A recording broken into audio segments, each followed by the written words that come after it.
Maria Eugenia Munoz lahir pada tanggal 25 Januari 1989 dari pasangan Jorge dan Marisol.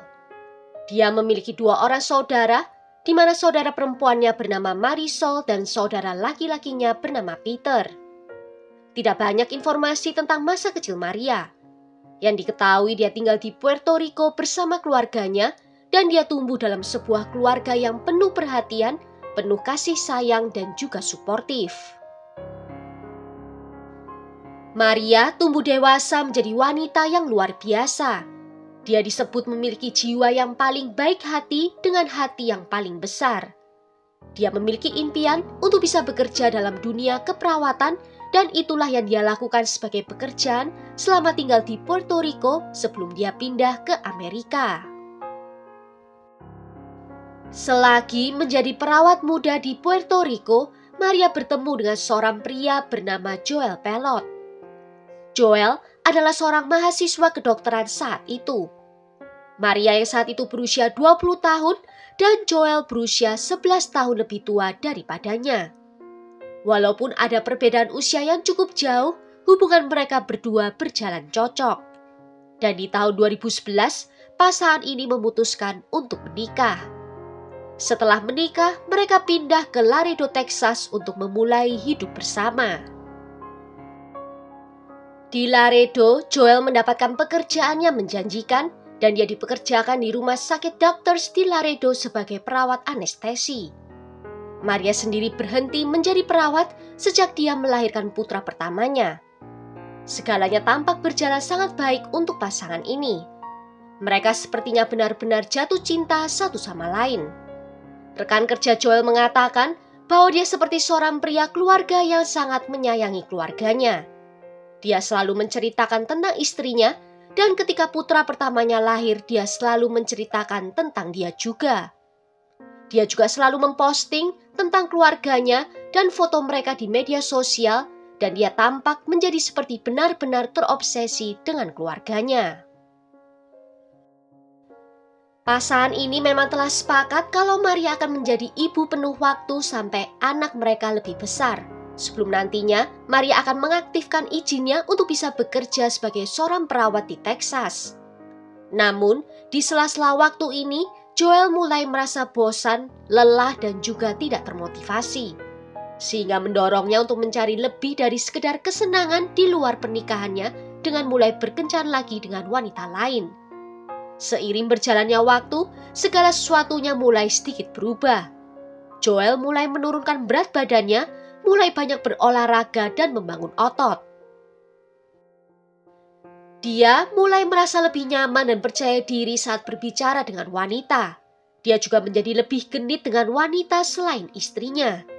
Jika dulu dia adalah pria yang sangat terobsesi dan selalu memposting tentang keluarganya, sekarang dia berhenti melakukannya. Bahkan dia menghapus postingan yang dia buat tentang istrinya dan mulai memposting tentang dirinya sendiri seolah-olah dia adalah seorang pria lajang. Karena sekarang Joel mulai menghasilkan lebih banyak uang, dia mulai memamerkan barang-barang mahal seperti mobil mewah. Tidak hanya untuk dia, tetapi juga untuk istrinya. Dia ingin menunjukkan kepada orang-orang kalau dia sekarang mampu dan semuanya baik-baik saja. Namun kenyataannya terjadi dia mulai berselingkuh dengan rekan kerjanya, seorang wanita bernama Janet yang bekerja sebagai seorang perawat bedah. Mereka mulai berselingkuh sekitar waktu Maria mengandung putra keduanya. Joel bahkan sampai mengajak Janet untuk berlibur ke Eropa di tahun 2020, di mana mereka berjalan-jalan ke beberapa negara seperti Spanyol, Prancis, dan juga Yunani. Maria akhirnya mengetahui tentang perselingkuhan itu.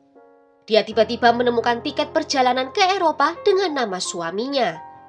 Namun saat dikonfrontasi, Joel mengaku kalau perselingkuhan itu tidaklah serius. Dan sejak ketahuan itu, Joel mulai memperlakukan Maria dengan penuh cinta. Rupanya dia tidak mau bercerai dari istrinya, namun dia juga tidak mau meninggalkan selingkuhannya. Setelah mengetahui perselingkuhan suaminya, kesehatan mental Maria menjadi terpuruk. Dia banyak mencurahkan isi hatinya dalam buku hariannya dan dia terus berdoa pada Tuhan untuk bisa mengembalikan suaminya kepadanya. Maria merasa doanya dijawab oleh Tuhan hanya setelah beberapa bulan suaminya pergi ke Eropa. Tiba-tiba, Joel mengajaknya untuk pergi berlibur ke Vegas dan dia juga dibelikan tas Louis Vuitton oleh suaminya. Namun, kebahagiaan ini tak bertahan lama bagi Maria.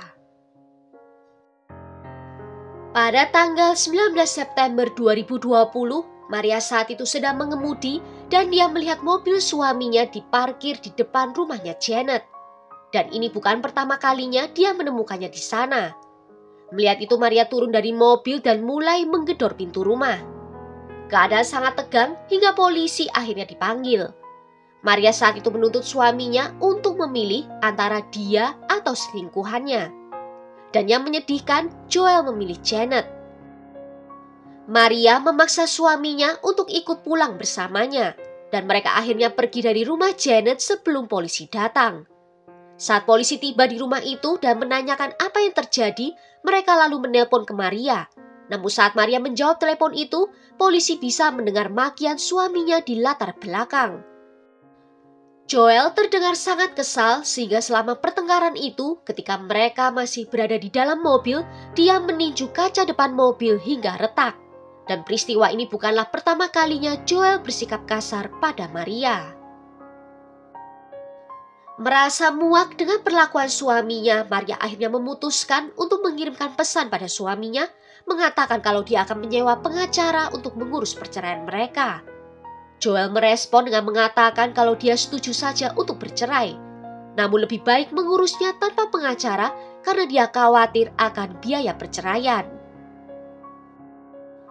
Namun setelah menyetujui hal itu, tiba-tiba Joel berubah pikiran.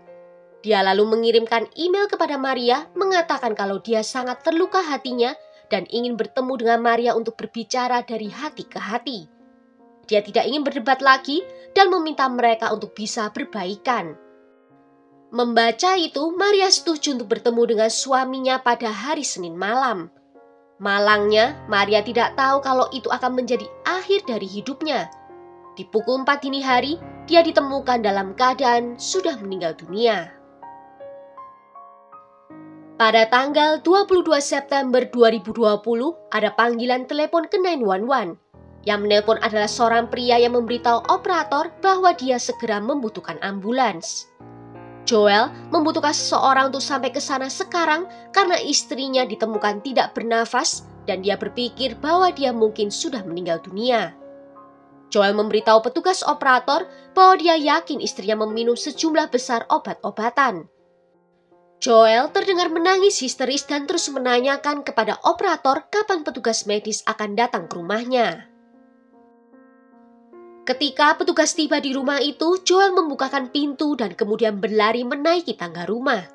Petugas mengikutinya dan dia menemukannya di puncak tangga sedang melakukan CPR pada Maria. Petugas medis mengambil alih untuk melakukan CPR itu, sedangkan petugas yang lain menanyai Joel apa yang telah terjadi. Ketika ditanya, Joel langsung masuk ke kamar mandi dan mengeluarkan sebotol pil dari lemari obat dan membawanya ke petugas. Katanya malam itu mereka berbaikan dan berhubungan intim. Setelah selesai, Joel pergi mandi, namun sebelum masuk ke kamar mandi, Maria meminta obat. Joel lalu memberikan sebotol obat padanya. Saat itu botol masih cukup penuh, namun saat Joel keluar dari kamar mandi, Maria sudah terbaring tak sadarkan diri dan botolnya dalam keadaan kosong. Joel memberitahu petugas bahwa Maria sangat depresi akhir-akhir ini. Petugas medis pertama melakukan segala dayanya untuk bisa menyelamatkan nyawa Maria, meskipun dari awal mereka sudah tahu kalau Maria sudah tiada. Kulitnya terlihat sangat pucat, matanya melebar dan tidak ada tanda-tanda kehidupan. Maria pun dinyatakan meninggal dunia di sekitar pukul 4 pagi, sementara kedua putranya sedang tertidur di kamar sebelah. Petugas merasa ada kejanggalan pada kesaksian Joel. Hal pertama yang tidak sesuai adalah Joel mengatakan kalau dia saat itu sedang mandi. Namun saat petugas tiba, kamar mandi dalam keadaan benar-benar kering. Kebalikannya, Joel terlihat berkeringat parah padahal dia hanya mengenakan pakaian tipis saat itu. Hal lain yang menurut petugas sangat aneh adalah ketika dia menanyakan botol obat dan Joel harus mengambilnya terlebih dahulu di dalam lemari obat. Menurut petugas polisi itu sangatlah aneh karena tidak pernah dia menemukan orang dalam keadaan overdosis obat tetapi masih sempat mengembalikan botol obat ke dalam lemari sebelum berbaring menunggu kematiannya. Dan saat botol obat clonazepam itu diperiksa, obat itu diresepkan untuk Joel. Clonazepam sendiri adalah obat yang biasanya digunakan untuk mengobati kecemasan. Di dini hari itu juga, polisi meminta izin pada Joel untuk bisa memeriksa isi rumah. Awalnya Joel menolak, mengatakan kalau dia adalah seseorang yang sangat menjaga privasinya. Namun petugas polisi segera menjawab kalau intinya sama saja karena dia akan segera meminta surat penggeledahan. Akhirnya Joel memberikan persetujuan untuk bisa dilakukan penggeledahan. Selama penggeledahan itu Joel dibawa ke kantor polisi, sedangkan kedua anaknya dijaga oleh teman dekat Maria. Selama di ruang interogasi, penyelidik bisa melihat kelakuan aneh dari Joel. Dia terlihat mendorong meja ke arah dinding sampai suara ribut itu menakuti beberapa orang di lorong. Ketika diinterogasi, Joel hanya menjawab tidak tahu untuk setiap pertanyaan. Seperti pertanyaan berapa banyak obat di dalam botol itu dan apa yang dilakukannya saat melihat Maria tak sadarkan diri. Penyelidik berpikir kenapa dia tidak bisa mengingat satupun informasi jika dia benar-benar melakukan seperti yang disaksikan. Dalam penyelidikan ditemukan buku harian milik Maria. Di awal buku itu memang tertulis kalau dia kerap mengalami pelecehan emosional dalam pernikahannya. Maria juga diketahui telah berjuang dengan kesehatan mentalnya, tetapi dia tampaknya membaik sejak musim gugur tahun 2020. Dan dia berharap bisa memulai kehidupannya yang baru. Seorang teman Maria mengatakan kalau Maria merasa ketakutan akan nyawanya dan meminta mereka untuk mendoakannya. Kematian Maria awalnya tampak seperti dia mengakhiri hidupnya sendiri.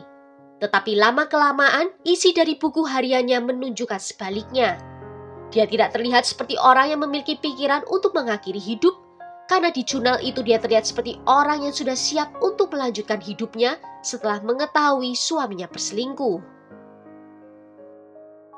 Di dalam ponselnya, penyelidik juga menemukan bahwa Maria sempat merekam percakapannya antara dia dan Joel.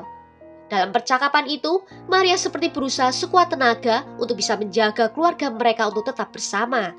Dan di akhir video Maria mengatakan pada suaminya, jika suaminya itu keluar dari mobil, berarti pernikahan mereka sudah selesai. Dan Joel pergi begitu saja seolah-olah dia tidak peduli sama sekali dengan pernikahannya. Polisi mulai curiga kalau suami Maria ada andil dalam kejadian ini. Karena selama interogasi awalnya, Joel tampak gugup, takut dan terlihat mengelak. Hal ini semakin diperburuk dengan bukti yang ditemukan dari tempat kejadian dan fakta bahwa pasangan ini telah berpisah saat itu. Ditambah, Joel sudah tinggal bersama dengan pacar barunya. Analisis forensik medis memastikan bahwa Maria memang meninggal dunia karena keracunan obat yang parah. Namun karena ditemukan bungkus jarum suntik, jarum ditambah tas medis dengan infus di dalam rumah, juga ada bekas tusukan jarum yang jelas terlihat di lipatan siku kanannya, persis seperti yang dialami seseorang setelah mendapatkan infus. Penyelidik pun belum bisa menentukan penyebab pasti dari kematiannya. Mereka lalu meminta dilakukan pemeriksaan toksikologi. Dan 4 bulan kemudian baru terungkap bahwa Maria memiliki 7 jenis obat yang berbeda di dalam tubuhnya. Sebagian besar obat itu digunakan untuk prosedur bedah dan salah satu obat hanya dapat dimasukkan melalui proses infus. Begitu banyak zat kimia dalam sistem tubuhnya sehingga menyebabkan Maria berhenti bernafas. Namun, secara positif tidak ada residu clonazepam di sistem tubuhnya. Atasan Joel di rumah sakit terkejut saat mengetahui ada obat propofol yang ditemukan di tubuh Maria. Karena obat itu harus dimasukkan melalui infus yang otomatis harus dilakukan oleh orang lain. Segera setelah laporan toksikologi itu keluar, Joel pun ditangkap. Pihak berwenang berteori bahwa dia telah membunuh istrinya dengan memasukkan campuran obat penenang ke dalam kopinya sebelum menyuntikkan obat-obatan lainnya. Dengan kata lain, penyelidik yakin Joel telah menunggu sampai Maria tak sadarkan diri untuk melaksanakan rencana berikutnya. Itu sebabnya tidak ditemukan luka bertahan hidup dalam tubuh Maria.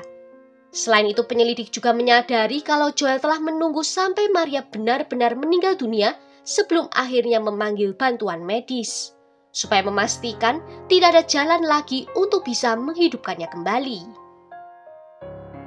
Janet dipanggil untuk diinterogasi. Penyelidik menawarinya kekebalan agar dia tidak bisa didakwa dalam kasus ini, jika dia mau memberikan informasi tentang Joel. Sambil ditemani oleh pengacaranya, Janet datang dan menceritakan kalau Joel kerap membawa obat-obatan dari rumah sakit untuk dia pakai sendiri di rumahnya. Dalam persidangan, pihak pembela ingin semua orang percaya bahwa kematian Maria tidak disengaja, setelah dia dan Joel menggunakan obat-obatan bersama untuk mabuk. Dan Joel tidak sengaja membunuhnya karena kemarahannya mendengar Maria ingin pergi meninggalkannya. Namun jaksa membantah, mengatakan Maria adalah seorang yang mencintai suaminya. Tetapi suaminya memanfaatkan kepercayaan dari Maria, dan dia memilih untuk berselingkuh. Dan saat Maria mengetahui hal itu dan meminta berpisah, Joel membunuhnya dan merusak bukti yang ada. Pada akhirnya, setelah 8 hari mendengar kesaksian dan kurang dari 2 jam diskusi, di tanggal 28 Maret 2023, juri memvonis bersalah pada Joel atas dakwaan pembunuhan dan perusakan barang bukti.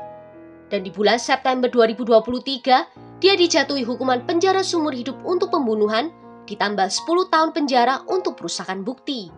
Juga denda $10.000 untuk setiap dakwaannya. Joel dipenjara di penjara Florida, di mana dia diperkirakan akan tetap di sana setidaknya sampai tanggal pembebasan bersyaratnya pada bulan Maret 2053. Well, sampai di sini dulu cerita kali ini. Bagaimana menurut kalian tentang kasus ini? Apakah Joel sudah mendapatkan hukuman yang layak untuk tindakannya? Tulis ya pendapat kalian di kolom komentar. Akhir kata terima kasih karena sudah nonton video ini sampai akhir. Sampai jumpa di video berikutnya. Ciao!